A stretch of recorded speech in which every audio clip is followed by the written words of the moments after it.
How do I pronounce your name? Gig. Yeah, okay, cool. I'm Moise Morancy. Moise, right? Yeah. Yes, Moise. Nice to meet you, man. I'm surprised this is working, man. I was having trouble. Oh, really? This Yeah, is I've your never first used it time, before. right? Yeah, I don't do it. I don't know. I don't know how to do it. Well, I guess you should get used to this because this is how everyone's doing their interviews now these days. Oh, man, I know. How you feeling though, man? I'm doing great. I'm doing great. How are you doing? You're on the East Coast then? Yeah, I'm on the East Coast. Where are you? I'm in California. Ah, that makes sense. That makes sense. I was like, damn, I messed this up because when you said three, I was like, he's got to mean my time. So, but it's all good. We're here now. No, it's fine. It's fine. I'm confusing myself because I know I'm starting to realize a lot of people from that film festival is on the East Coast. Probably, yeah. Wait, where is? Yeah, probably, yeah. Yeah. I'm in Brooklyn. So, hey, Moise, I checked out your short film "When a Tree Falls." So, congratulations Thank on your short film. Hey, so tell me how proud of it, how proud you are that it is being showcased at the American Black Film Festival. I mean, listen. Um, First off, thank you for watching it. I'm extremely humbled because to make this film. Hold on, I don't want to get emotional. But to make this film was extremely difficult. As an artist, all you ever want is for people. They don't have to like it. They don't have to respond well to. Just give it a chance. Just watch it. Let me know what you think. And the fact that it's at the American Black Film Festival is a complete honor because it's such a prestigious event. Who put Black artists in on the forefront so they can have their work be showed to the world, man. So I'm very grateful. I'm very appreciative that they accepted it. So I'm proud. I'm honored. I'm a little taken aback, and I'm just really grateful, man. So, where did the idea for "When a Tree Falls" came from? Okay, so hopefully there's no spoilers. No, but no. I'm gonna be quite honest with you. I remember the date. It was November 18th, 2018. I had a dream where you saw that scene, that scene that shifted the whole film. Um, I saw that in my head when I was sleeping, and I immediately woke up, and I was shocked, and I was like, I can't go back to sleep. So I said, you know what? Let me write this. Let me say the scene. Let me say something that talk to my parent or whatever the case is. And I prayed to God. I said, God, please, because I am an actor. I've done some work here and there, but I said, Lord, I hope someone writes a film and they cast me in it. We have a little brother, and this happens, and I'm protecting my brother, and saving my family or whatever. And I thought to myself, why don't I just make it? And I've created stuff on YouTube for years. I've created my own following for years. I've made videos that had millions upon views, 100,000, just creating my own stuff. But to make a legitimate movie, a short film, a proof of concept, uh, I thought it was going to be easy, and it wasn't at all, not even a little bit. So that's where the idea came from, and I said, you know what? When I thought to myself, I said, you know what? Let me try to make it. I just gave all my focus to it, and here we are.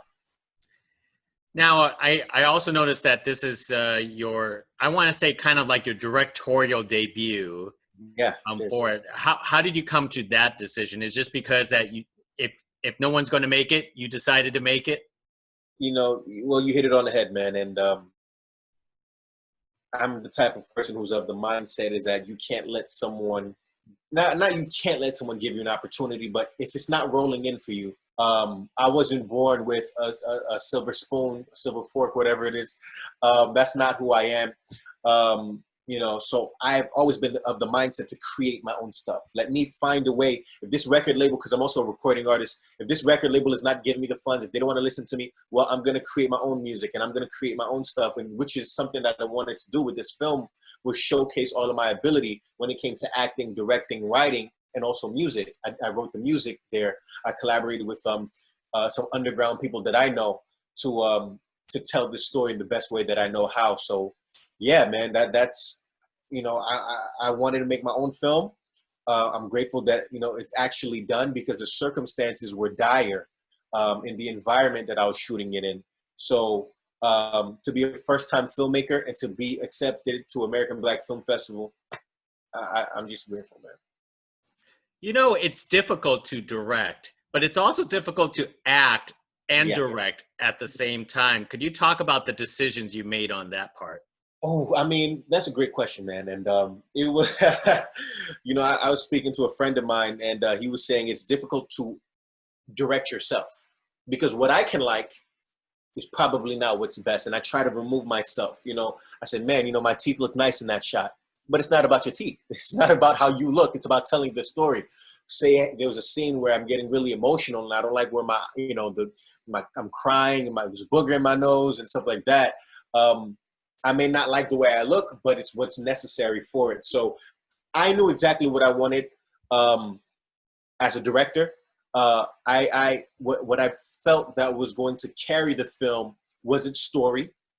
For me, it's mostly about story when you're creating, whether it's music, whether it's a poem, whether it's a film. Story is what moved the film forward, and I needed legitimate, good actors, solid actors, great people who were dedicated.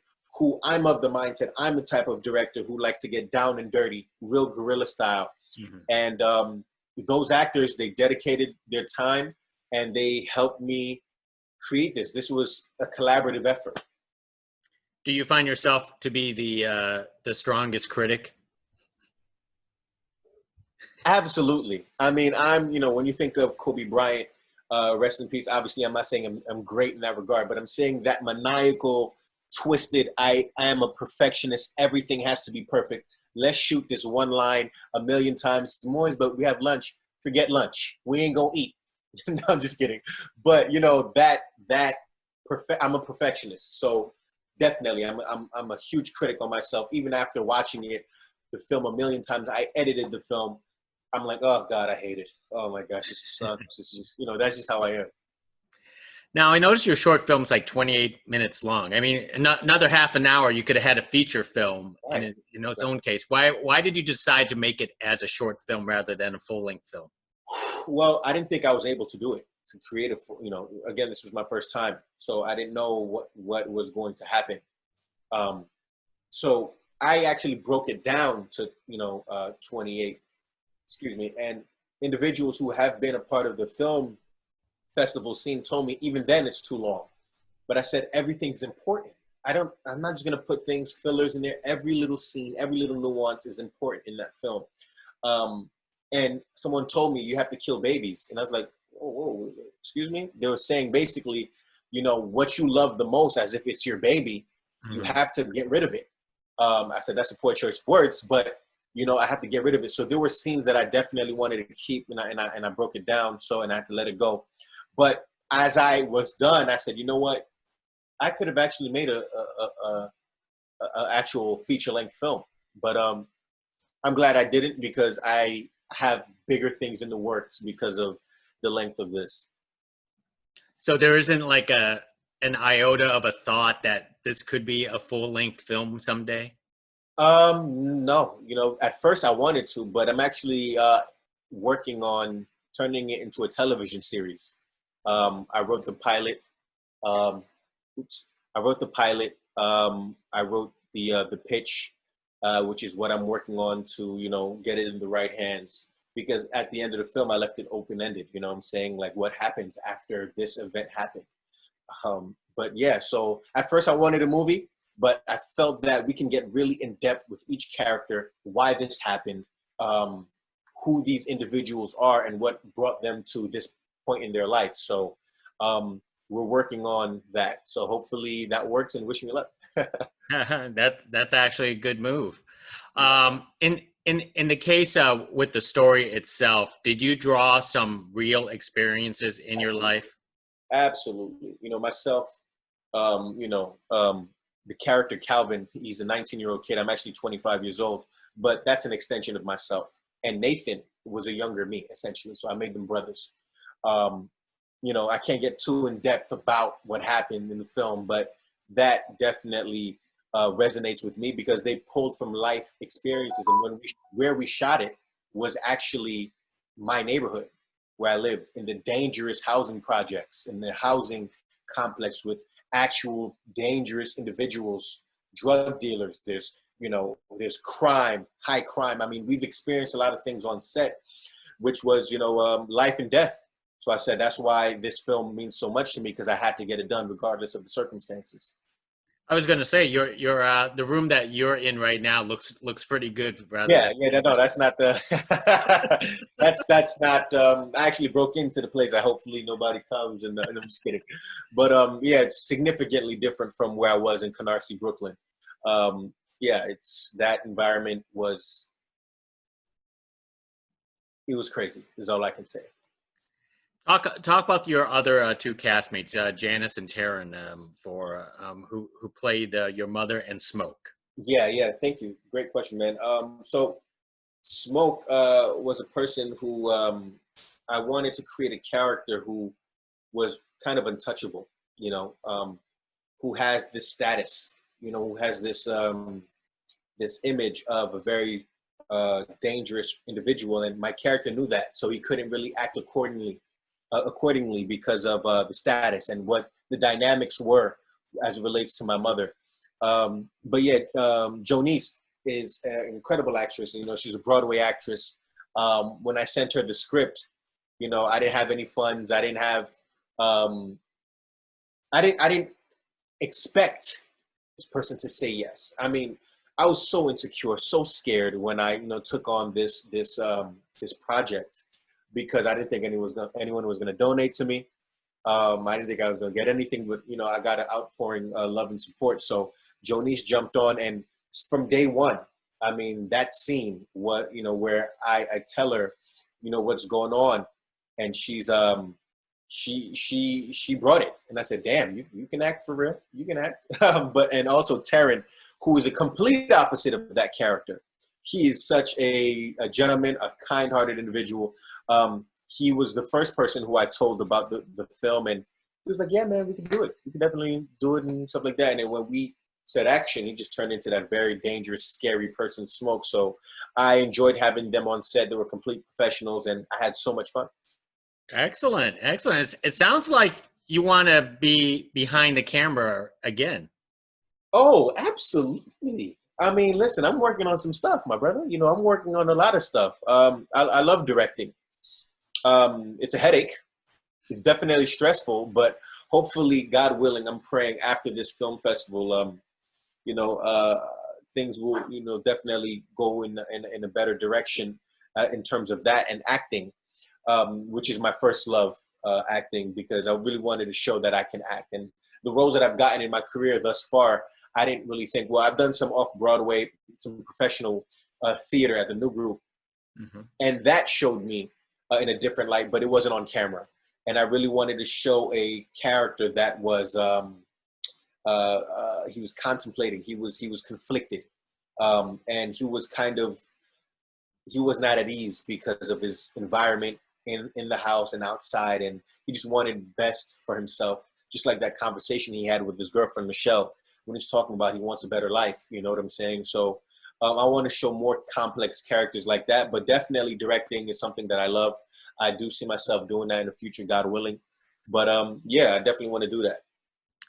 I know it in certain times like we're going through today, it's silly for me to ask, but we always ask the questions of like, how are you staying creative today? And are you having upcoming projects besides trying to convert this into a TV thing? Well, I mean, creativity, I don't want to say creative. I don't want to sound pretentious, but I love art. I love writing. 1 minute, just the other day, I was like, man, I feel like I want to write a new song, a love song, because I make a lot of love songs and heartbreak songs. But I want to do that. I want to, I'm writing a feature film for another project that isn't related to this. I'm, working on, well, I'm at the tail end of creating, the pitch and everything like that and sending it off. So I'm always working. I'm always trying to create something. And what was the second question? Basically, I asked was, how do you stay creative, and you have upcoming projects? Oh yeah, and working on that, and hopefully when the season comes, I can audition for you know, different types of roles, and really get this thing rocking, man. Because this is something that I love, and I really want to put myself in a position where I can definitely bring about certain issues through art. Excellent. Well, let me ask one last question just to wrap things up. Absolutely. Because when a tree falls, everyone's going to have a chance to watch at the American Black Film Festival pretty soon. Mm-hmm. Are there going to be other opportunities if people if they show interest and they want to watch this short film? Well, I didn't think that far ahead, but I do believe that it might still be on the website.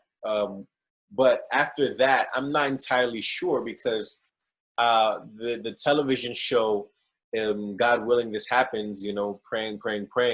I don't want to delve too much into that story. You know what I'm saying? This is something that I did, and hopefully it could get accepted to other film festivals. But once, you know, God willing, I pitch this thing and it really takes off, you know, that's when they'll get their opportunity to really get in depth with much better cameras and, you know, all that stuff. But yeah, so, you know, When a Tree Falls is a story that I thought, you know, was definitely needed to be told, especially in the Black community. And I thought the title was the right title for that. You know, when a tree falls in the forest and no one's around to hear it, doesn't make a sound. When something happens and no one is around, it happened. You know, so that's where I stand with that. Excellent. Well, I found your short film very emotional and very powerful. So I think you did an excellent job for your first Thank time. you. That's I great. appreciate that so much, man. Thank you. Okay, so hopefully we get to do this again. Whatever future projects you have, Absolutely. just give me a holler. We could do this again. Absolutely, man. Thank you so much. You're great, man. I love your questions. Hey, not a problem, Moise. Thank you All very right. much. All right, peace. Bye. Bye.